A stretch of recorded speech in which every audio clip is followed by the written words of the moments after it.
Friends, मेरे nature garden में आपका स्वागत है। इतनी कड़ी धूप और अभी कहीं हवा छूटी है, शाम के 6 बजे हैं और मैं अभी आई हूँ क्योंकि अभी धूप इतनी कड़ी ज़्यादा है कि 5 बजे भी टेरेस पर आना मुश्किल हो जाता है क्योंकि कुछ काम ही नहीं होता है धूप में गार्डन का ज़्यादातर। तो मैं इस टाइम आकर देख लेती हूँ पौधे सभी ठीक ठाक है।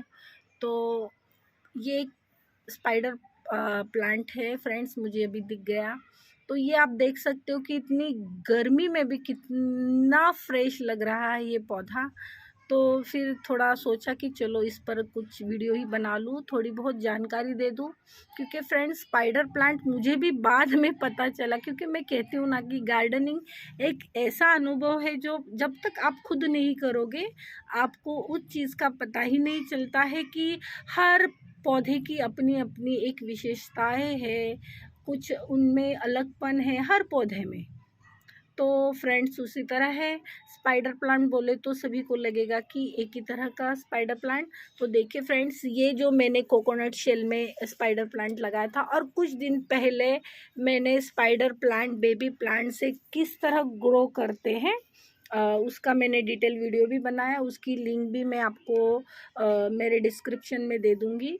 और ये एक स्पाइडर प्लांट है, तो आप देख सकते हो फ्रेंड्स कि इसकी पत्तियाँ और इसकी पत्तियाँ वैसे तो सेम ही दिखाई देती है, पर ये ज़्यादा फ्रेश दिखता है और इसकी पत्तियों में थोड़ी चमक होती है, ये भी वही है। और इसकी पत्तियाँ थोड़ी पतली होती है और इसकी थोड़ी सी ज़्यादा मोटी होती है इससे। और इसकी अलग विशेषताएं ये है कि फ्रेंड्स इसको आप, ये जो स्पाइडर प्लांट है इसको आप जब उसकी टहनी में बेबी प्लांट आते हैं तो आप इसको उसी तरह लगा सकते हो, बेबी प्लांट से ग्रो कर सकते हो, या जिस तरह मैंने इसको कटिंग से लगाने के बाद देखिए इसकी नीचे से कितनी शाखाएं निकल चुकी है अलग अलग। देखिए यहाँ एक और यहाँ, तो इसको आप फिर अलग करके इस तरह से लगा सकते हो। पर ये जो स्पाइडर प्लांट है फ्रेंड्स, इसको आप उस तरह से नहीं लगा सकते। ये स्पाइडर प्लांट जब मैं नर्सरी से लाई थी, मुझे लगता है 1-2 साल हुए होंगे फ्रेंड्स, मैंने ये प्लांट स्पाइडर प्लांट समझ के ही नर्सरी में इसे लाया था। तो कुछ दिनों बाद ये अच्छे से ग्रो होने के बाद ये पूरा सूख गया। तो मैंने सोचा कि अरे क्या मेरे से गलती हो गई, प्लांट सूख गया। पर मुझे समझ नहीं आया फ्रेंड्स कि ये स्पाइडर प्लांट इस तरह का है क्या, इस तरह से पूरा पॉट भर लेता है, पूरा अपना सुंदरता दिखाकर फिर धीरे धीरे ये सूखने लग जाता है। जब ये अभी देखिए आप, ये इतनी फ्रेश लग रहा है आपको, फिर कुछ दिनों के बाद पूरा ये पॉट भरने के बाद ये पौधा धीरे धीरे सूख कर पूरा ऊपर से पूरा सूख जाएगा और फिर नीचे इसके मिट्टी के अंदर कंद होते हैं। तो हमें जब कोई नए गार्डनर हो या मेरे जैसे हो जो पहले इसमें समझ जाते, क्योंकि आपको क्या नर्सरी वाले थोड़ी जानकारी देंगे, उनको तो अपने प्लांट बेचने से मतलब है, वो आपको कुछ नहीं बताएंगे कि ये पौधा किस तरह से। तो ये हम खुद करेंगे तभी हमें अनुभव आता है। तो फ्रेंड्स इसका यही हुआ। पूरा सूखने के बाद मैंने बोला अरे मेरे से क्या गलती हो गई, पौधा मर गया। तो कुछ दिन फिर मैंने सोचा चलो जाने दो, कुछ तो हुआ होगा मुझसे कि कुछ उसके पोषण में मुझसे कमी हुई होगी। तो मैंने इस तरह से मैंने बोला ठीक है। तो 2-4 दिन, 1 हफ्ता मैंने वो पॉट ऐसे ही रखा। मैंने कहा कुछ नया पौधा लाऊंगी तो इस पॉट में मैं लगा दूंगी। तो फ्रेंड्स कुछ एक हफ्ते के बाद मुझे नीचे से कुछ ग्रीनरी दिखी। तो मैंने सोचा कि ये कौन सा पौधा आ रहा है।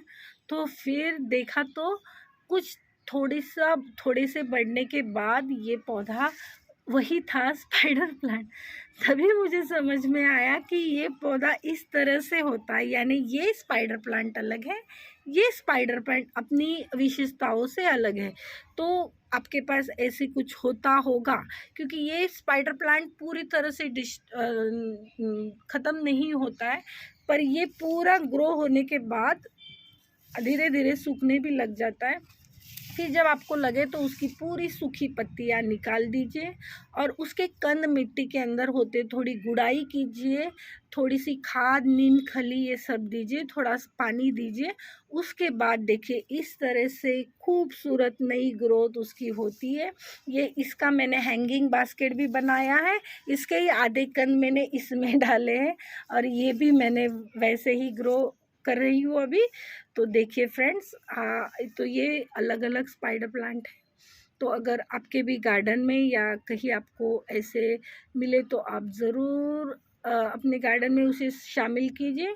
या आपके गार्डन में अगर हो और आपको ऐसा लगे तो थोड़ा सा रुक जाइए, देखिए कि फिर से ग्रोथ आती है। ऐसे मेरे काफ़ी सारे प्लांट हैं फ्रेंड्स जो मैंने थोड़ा वेट किया क्योंकि मुझे पता नहीं था। मैंने कहा चलो कुछ दिनों के बाद इसमें नया प्लांट में लगा दूंगी।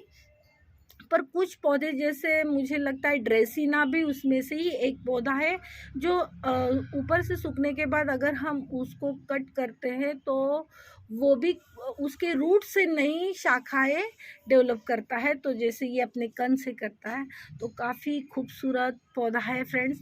और इसमें आप देखिए ये नया पौधा भी बनाया है।